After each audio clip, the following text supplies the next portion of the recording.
Meron din po tayong feature wall dito po sa my fireplace. And then, marami pong bintana as I mentioned earlier.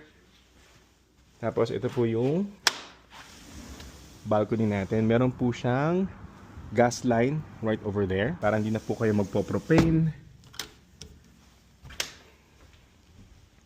And then on the upper level, pag-akit po natin, again, spindle railing. Lots of windows. Ang dami pong natural light na pumapasok. So pag-akit po natin, ito po yung itsura niya. So nakakalaki talaga ng space yung spindle railing, guys. Tapos, shared bathroom. Upgraded quartz countertops. Standing shower. Lahat, again, black accent. Tapos tile to ceiling po siya. Alright.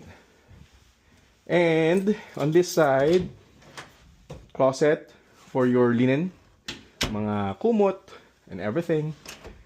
Tapos nandito po yung laundry natin, washer and dryer. And then moving into the master's bedroom, guys. Meron po tayong wallpaper, hindi po nila tatanggalin yan. Also yung mga curtain rod, hindi po nila tatanggalin yan. That will stay in the unit. And then also walk-in closet, guys. Ang laki.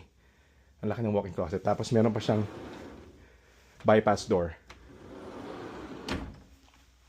And then this is the washroom, his and hers, upgraded fixtures. Tapos meron pa tayong, ito yung maganda, guys, eh. Yung natatanggal, mas madaling linisin, di ba? Oh, Moen brand ulit. Lahat yan Moen. Tapos merong bidet. Ito yung maganda dito, guys. May bidet. Gusto kong subukan to, eh. Yan, oh. So, parang yung Japanese bidet. Tapos, soft close din po yung mga closet natin.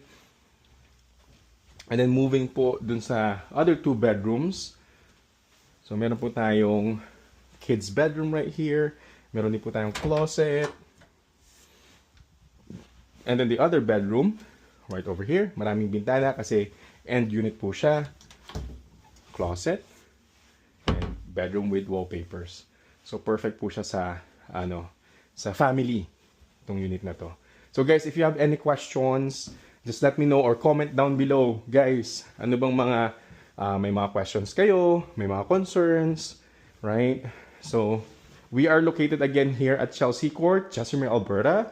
Ang address po namin or unit ng showroom po namin is Unit 84, 285 Chelsea Court, Chestermere, Alberta.